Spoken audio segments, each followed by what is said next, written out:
Hey everyone, today I'll be using Crowne and Crane's Tobacco Caramel, and I will also be talking about the 1904 St. Louis Olympics, which were such a fiasco they almost canceled everything in the Olympics we now know outright. Stay tuned.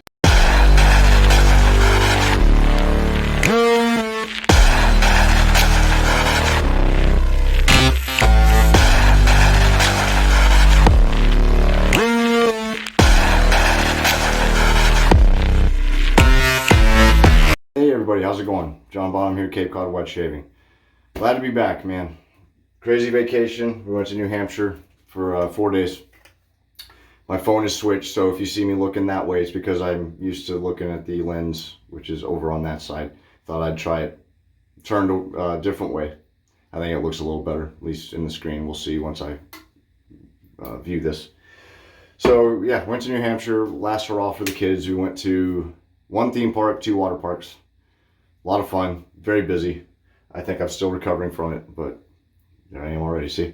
Glad to be home though. That's why I haven't done a video. I haven't really been around. I did one shave of the day photo, and then I came home and did some long overdue mail call posts due to my month of McDuff's, which is now officially over. Kids have school tomorrow, first day, so busy. I'm gonna get through this video as quickly as I can. So let me start off with saying I'm going to be using, Crowne and Crane Tobacco Caramel. This was a misleading scent, only in name. It's a delicious scent. I was picturing tobacco leaf. It is in fact tobacco blossom, so it is not what you think. It's delicious though. It's not a bad thing by any means. This is actually one of my favorite soaps that I have of hers right now. I'm using the matching balm. It's a delicious, very good scent, so don't be put off by it. It's just misleading. It's not what you think it would be out of the tub is all. I will be, pre-shave, lather and steel, my lather and wood, whoopsie. I was just talking to my buddy Chad about lather and steel literally before I started this, or tallow and steel. Yeah, see, I'm all over the place here. Lather and wood pre-shave oil. Happy to be using Phil's newest addition to his lineup, batch 214 citrus and jasmine, Bricktown Grooming. Love this stuff. Congratulations, Phil, on your retirement, bud. The name, for anyone who doesn't know, any service member who gets out of the military gets what is known as a DD-214. It is a form that literally says where you were, your discharge, all your awards you were ever given, stuff like that for employment purposes and things of that nature. So yeah. All right, got that. I'm going to be using the Ceeso Classic 3-piece again. I'm in love with this razor, man. It is a beautiful razor. Love it to death. I'm a huge fan of it. I like it way more than I thought I would for a blind buy on Amazon. $60 on Amazon if you want to go look it up. Ceeso. Beautiful razor. Love it to death. And I'll be using Astra Blues in the Ceeso. And I will be using, for the first time, the Torrent shave brush I got from Teton Shaves. Teton Shaves. Matt at Teton. How's it going, Matt? It's a tuxedo knot, 30 millimeter. It's a big boy. Very nice brush. But there you go. Let's get started, guys. So today, I will be talking about, and I stumbled on this by accident, actually trying to look for something else. And it lines up with August 29th is when this began. So I didn't find it because of August 29th. I found it just by sheer coincidence, and it happened to be on August 29th. Doesn't matter either way, I guess. So it's the 1904 Summer Olympics of St. Louis. Here's the poster of it, by the way. Pretty cool. That was the poster that was on the cover. There's a few photos, quite a few in this one. I think the most photos I've ever done. But that's the poster for it. It's from August 29th to September 3rd, 1904, at what is now Francis Field at Washington University in St. Louis, Missouri.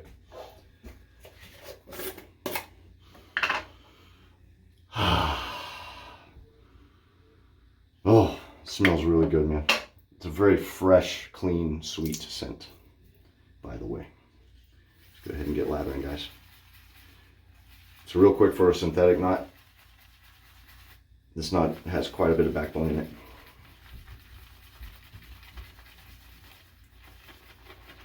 So it's going to be interesting to use this. There goes Liz's soap. Lathering right up. She has phenomenal soap. This one's tallow based. It's not vegan. Pretty sure. Yeah, tallow. I know it is tallow. Yeah, okay, sorry. All right, so St. Louis. So really there's a main aspect of these games that I wanted to cover, but I am going to start off with the games themselves because there are actually a lot of firsts, with the games. So these were the first Olympic Games held outside of Europe. First ones. Which also, I guess, technically means it's the first Olympic Games held in the United States. It is also the first time in the Olympics that the medal format was introduced. Gold, silver, bronze. So that is the first Olympic Games where they started doing that. Which I think is pretty cool.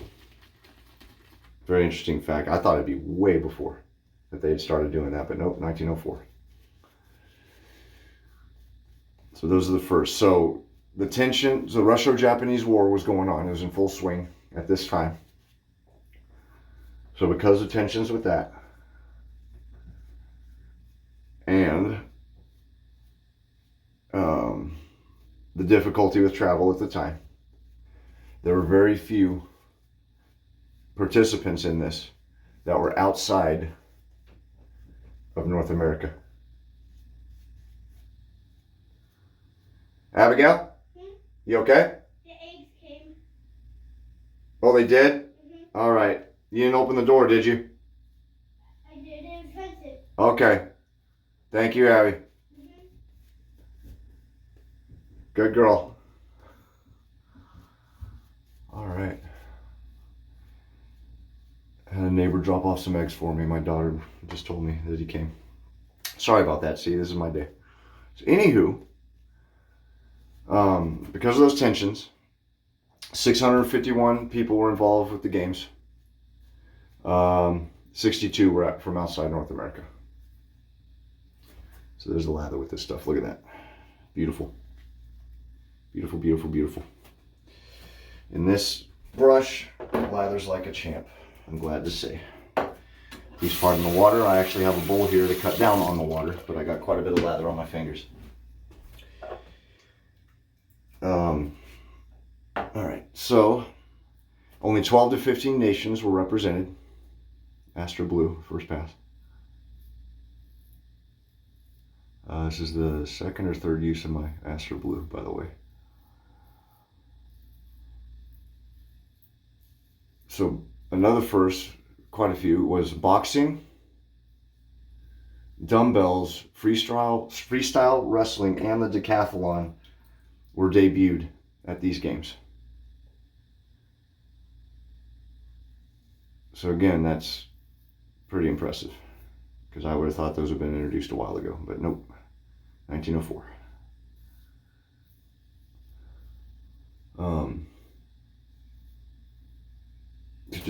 So George Iser won 6 medals in one day, including 3 gold. There you are, with a wooden left leg. There's a picture of Georgie boy.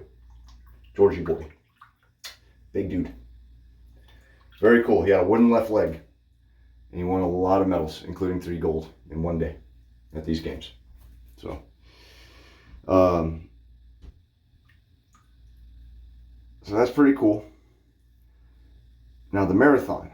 The marathon is really what makes these games stand out. Despite all the firsts, I wish it was known for that, but it's not. It's known for the marathon. So the marathon would later be called one of the worst atrocities and one of the worst courses that a human being was forced to endure.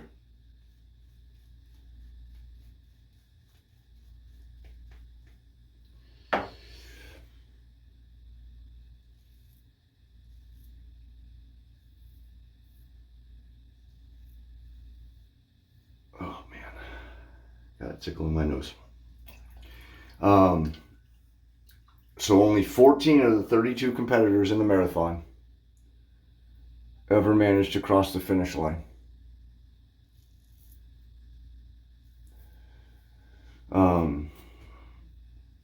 The victor's time of 3 hours, 28 minutes, 45 seconds was the slowest of all Olympic marathons since 1896 by almost 30 minutes, despite the fact that this track was 24 miles long and the norm for the track length would become 26 miles, which it still is today. So despite that, it still took longer to finish this track, this course. Man, I got a tickle there. Suds are getting me. So that's pretty cool. So the course scaled 7 hills with very tough ascents, and thick dust was everywhere due to a lack of rain and due to the wheels of many of the cars for the support of the competitors. So here's a photo of one of the cars. They would literally just follow the runners in these cars. And the dust, it said, was several inches thick underfoot on the course. So we're talking like dust bowl dust, it would seem. Very thick dust. So William Garcia of California almost died. He inhaled so much dust, so much, that he tore the stomach lining of his stomach and his esophagus. His esophagus, not to get too graphic, it's a little graphic. I'm not going to put any photos, obviously, of anything. I don't think there were any anyways, but he was found unconscious on the side of on the course after having vomited blood, and he almost died. He didn't. They got to him in time, but he almost did. So that poor dude. So that was one.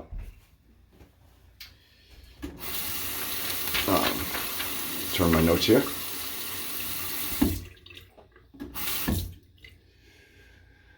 James Sullivan organized the event.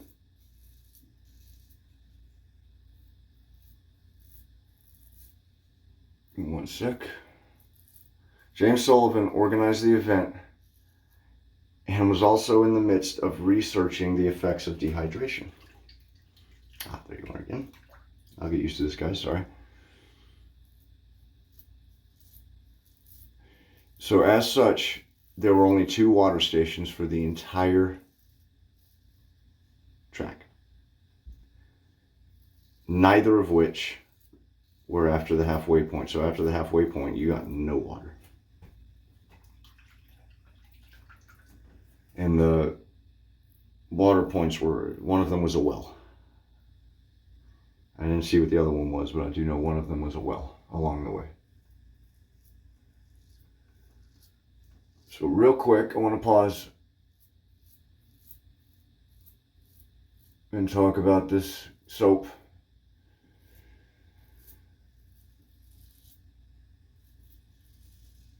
I can't think of anything to compare it to scent-wise, which is amazing. That means it's unique, which makes me love it even more. It is a very clean, very fresh scent. You saw how well it lathered and how thick that lather was. Liz makes beautiful, beautiful soap. Absolutely beautiful. I know some people have tried Crowne before, but I think she's a little underrated. I wish I saw more of her. Maybe I'm wrong. I just don't see a lot of posts with her soap and her products. She has taken the whole month of August off to deal with some personal affairs. So I'm very much looking forward to when she comes back. She's got some goodies lined up for her line, her product line, that I'm very excited about. But performance of this is phenomenal. I think this is one of the most cushiony soaps that I've ever used.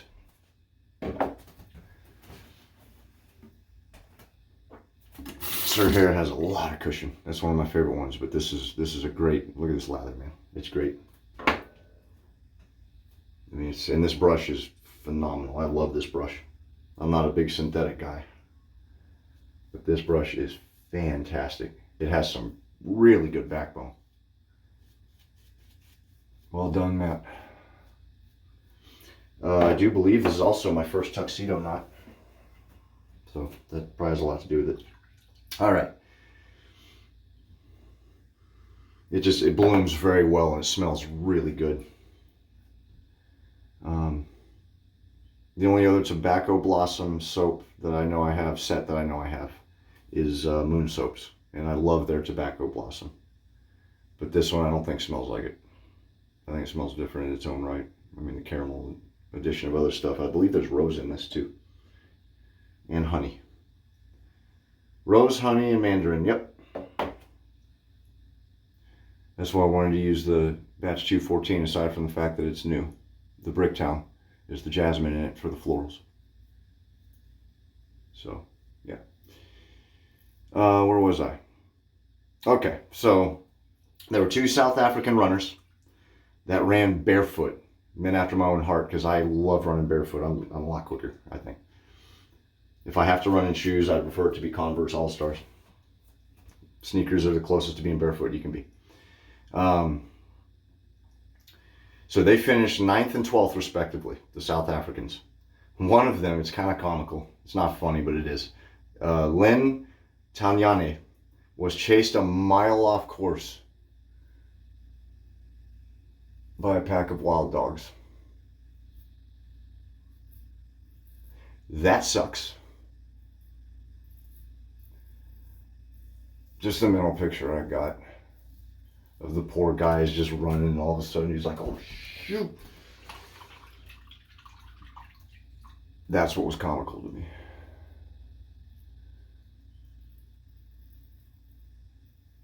That's some crappy luck too.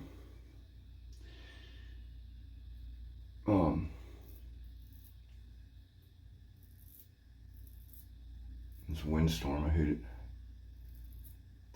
For those who don't know, I call this my windstorm on my neck because all this hair grows sideways and at an angle, so I literally have to do like a sickle or completely sideways, and it's annoying.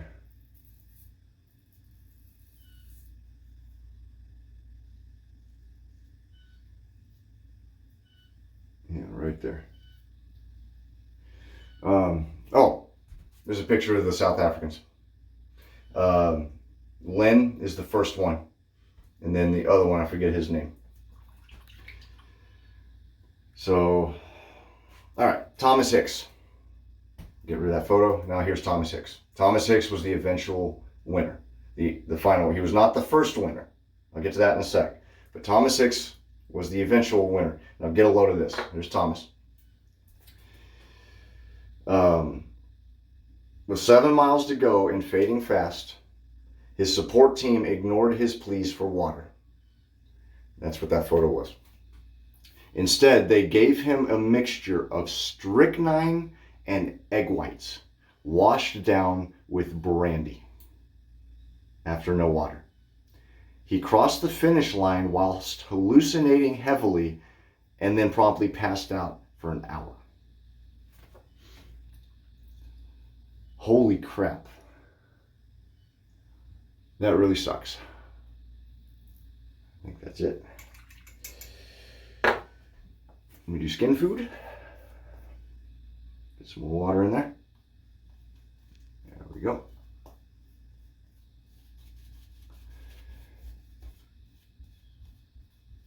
That's a hell of a victory.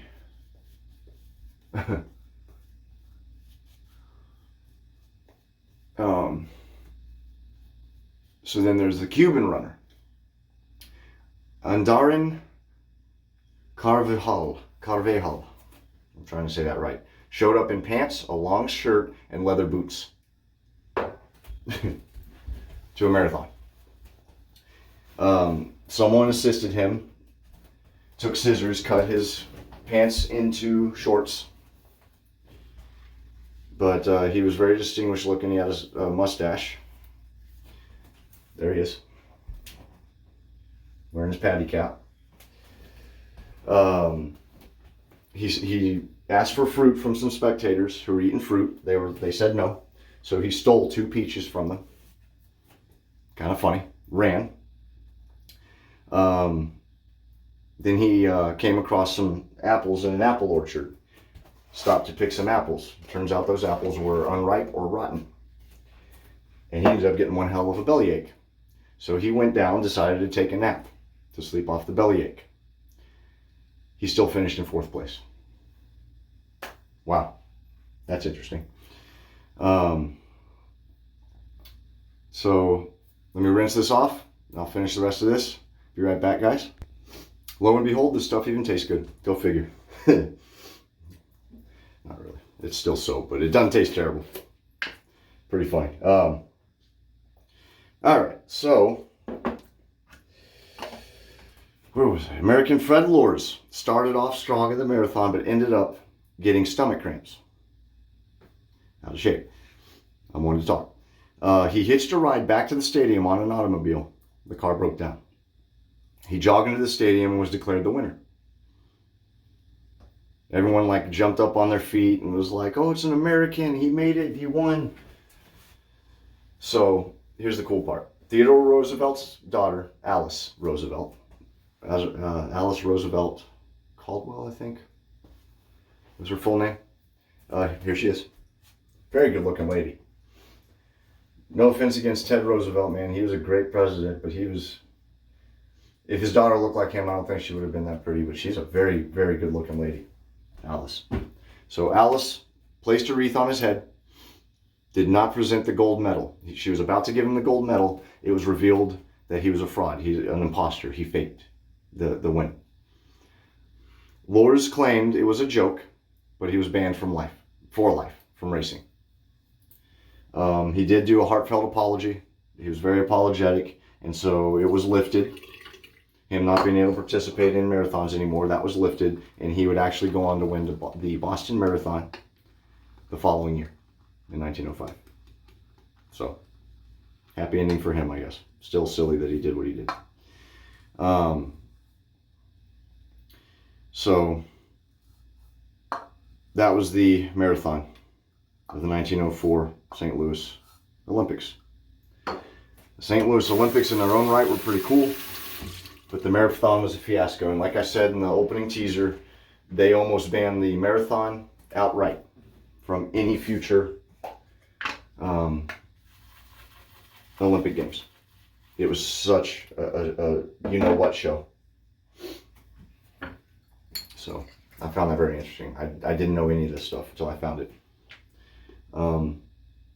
So one thing I want to plug, and I hope he doesn't mind, is the owner and proprietor of Maher Olfactive. He makes colognes and scents. His name's Sean. He is from St. Louis. And from what I've been told, he's a very big history buff. Very prideful in the history of his hometown, which is badass. I think everyone should be prideful of their lineage and prideful of where they live and have some knowledge of it. I think we'd all be better for it. That's just my opinion. Wow, Phil, that's good. I gotta go. I did test this for Phil too, by the way. I was one of his testers, so I do actually want to go back and get the test base he sent me and compare it to the finished product. Oh, for some reason I feel like this is a little more packed with some scent to it. Maybe I'm wrong. So real quick, I wanted to show you a photo. This is all the runners. This is everyone who participated. This is right before the marathon began. You can see everybody there. Pretty cool photo. Oh, that was close. Almost got that in my eye.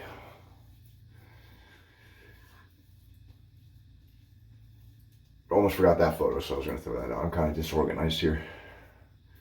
But the reason I bring up Maher Olfactive is because he has And it can't be coincidence. I don't think it's for sale right now, but he did come out with a scent called 1904. So hopefully, Sean, if you see this, if and when, I did it justice, buddy. Hopefully you liked the video if you end up watching it. Hopefully everyone liked it. This one went a little longer. They always do. And I say that every time, and people are like, don't worry about the time. Yeah, you're right.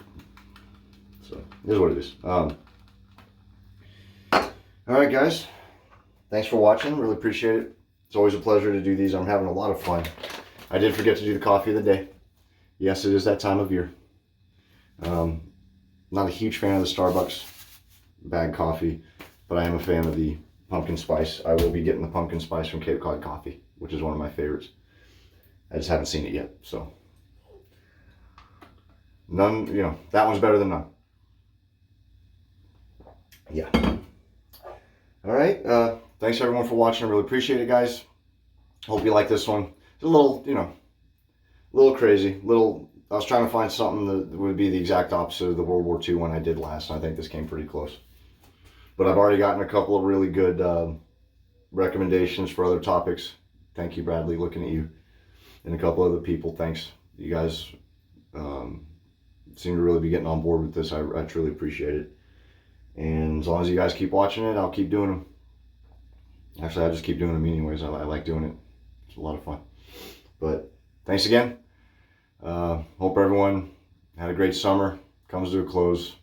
And now comes my two favorite seasons of all time, which is autumn and winter. So cannot wait to break out those. I'm going to be getting some autumn scents here. I'm keeping my eye out. I already have a few lined up that have yet to be released, and I hope to find some that I've never heard of. That's fun. So, all right, guys. Thanks for watching. Happy shaving. Stay safe out there. Take care.